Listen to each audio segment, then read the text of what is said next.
ابن ابی الحدید معتزلی نے اپنے مقدمہ نہج البلاغہ میں لکھا کہ حضرت عمر نے یہ اعلان کیا تھا کہ اگر مسجد میں علی موجود ہوں تو خبردار کوئی فتویٰ نہ دے، وہ ذلیل ہو جائے گا۔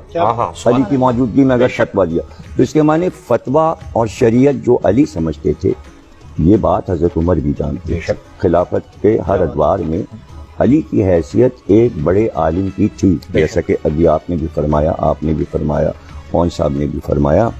تو ان چیزوں کو ہمیں بار بار بیان کرنا چاہیے۔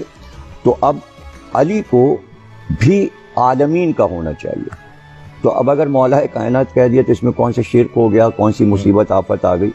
اب مولا کے معنی ولی ہیں، اب ولی کے معنی اگر 18 معنی ہیں تو 18 معنی میں سے 17 معنی رد ہو جائیں گے، اس لیے کہ اللہ خود اپنے کو ولی کہہ رہا ہے، میں ولی، رسول ولی، اور وہ تیسرا ولی ہے جو رکوع میں زکوٰۃ دے رہا ہے۔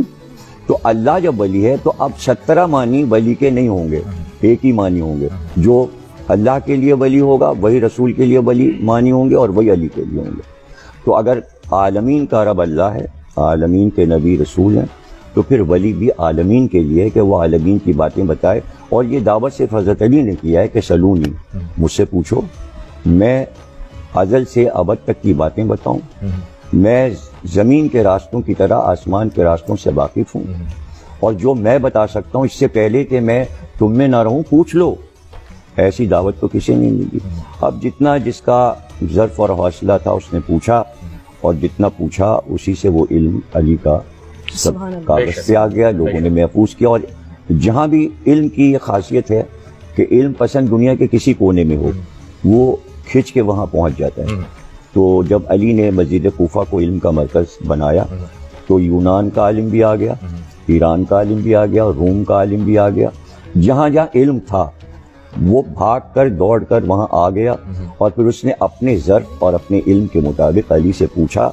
اور آج وہ علم اتنا ہے کہ اب آپ کو دیکھیں کہ نہج البلاغہ کو 23 جلدوں میں شرح کے ساتھ ابن ابی الحدید معتزلی میں 200-250 جلدیں علی کی سوانح حیات پر عربی فارسی میں لکھ دی گئی ہیں۔ یعنی میری تو الماری اوپر سے نیچے تک جو ہے نا کمرہ بھرا ہوا ہے مولا علی، مولا علی۔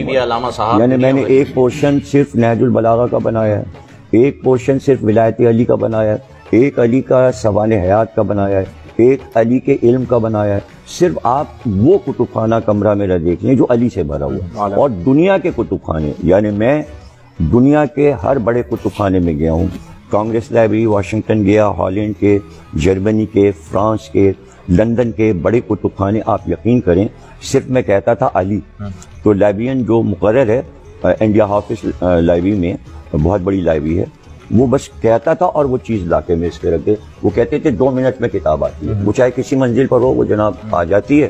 میں نے کہا حضرت علی پہ جو انگریزوں نے کتابیں، انہوں نے تھوڑی سی دیر میں جناب ڈھیر لگا دیا۔ بالکل سبحان اللہ، یہی وہ علم۔ اب اس میں آپ کو ایک واقعہ سنانا چاہ رہا ہوں، جو لوگ سن رہے ہیں۔ ایک عیسائی عالم ہے، اس کا نام ہے جارج جرداق۔ ابھی عدل پہ بات کر رہے تھے مولانا، تو اس وقت مجھے یہ بات یاد آئی۔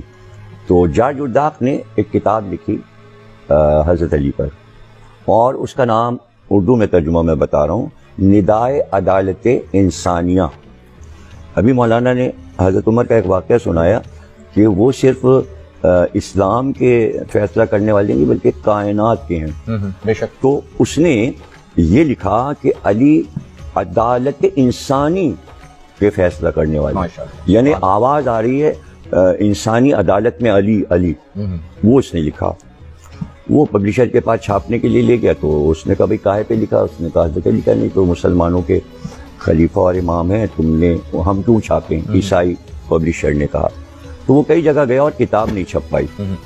تو وہ جس چرچ میں جایا کرتا تھا وہاں جا کے بیٹھ گیا اور اداس ہو گیا۔ اتنی دیر میں پادری چرچ کا باہر نکلا، اس نے کہا جارج جرداق بہت تم اداس بیٹھے ہو۔ تو اس نے کہا میں نے کتاب لکھی تھی، کوئی چھاپنے کو تیار نہیں ہے۔ تو پادری نے کہا کس موضوع پہ لکھی ہے؟ اس نے کہا میں نے حضرت علی پہ کتاب لکھی ہے۔ تو پادری نے کہا تم نے حضرت علی پہ کیوں لکھی کتاب؟ اس نے کہا میں نے جب کتابیں دیکھی تو میں نے دیکھا کہ عیسائیوں پر علی کے کچھ احسانات ہیں، میں نے اس احسان کو اتارنے کے لیے علی پر کتاب لکھی ہے۔ تو کہا سب نے منع کر دیا؟ کہاں؟ وہ اندر گیا اور کچھ پیسے لے کے آیا اور اس نے کہا بھائی یہ چرچ کے پیسے ہیں، اس سے تم کتاب چھاپ لو، جب تمہاری کتاب بک جائے تو تم چرچ کے پیسے واپس کر دینا، لیکن کتاب چھاپو گے۔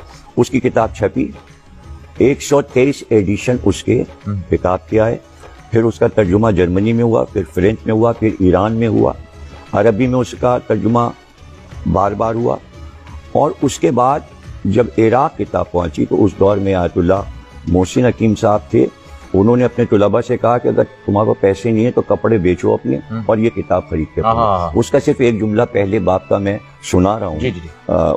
باب شروع کرتا ہے، وہ کہتا ہے، ایسے وہ بڑے انوکھے انداز سے ہر باب کو شروع کرتا ہے۔ پہلے باب کو شروع کرتا ہے، کہتا ہے کیا تم نے دنیا میں کوئی ایسا حاکم بھی دیکھا کہ رات کو وہ نہیں سویا جب تک اسے یہ یقین نہیں آ گیا کہ ہمارے پورے ملک میں کوئی بھوکا نہیں سویا؟ کیا ایسا عالم دیکھا؟ اس طرح وہ شروع کرتا ہے۔ تو اس کتاب کو بھی اگر آپ پڑھیں اور غیر اقوام میں جو کچھ مولا علی کے بارے میں کہا اس کو پڑھیں، اور ان چیزوں کو عام کرنے کی ضرورت ہے کہ علم سے اکبر الہ آبادی جو کہ جسٹس تھے اور جج تھے الہ آباد کے، وہ کہا کرتے تھے کہ بھائی تعلیم ہو ہی نہیں سکتی اس لیے کہ تعلیم کا دل علی ہے۔ جب آپ تعلیم لکھیں گے بیچ میں علی لکھا ہے، اے این لام یہ میم، اے اور میم کے بیچ میں علی لکھا ہے، تو جہاں آپ تعلیم لکھیں گے بیچ میں علی، تو وہ کہتے تھے کہ تعلیم کا دل علی ہے، علی کے بغیر علم نہیں۔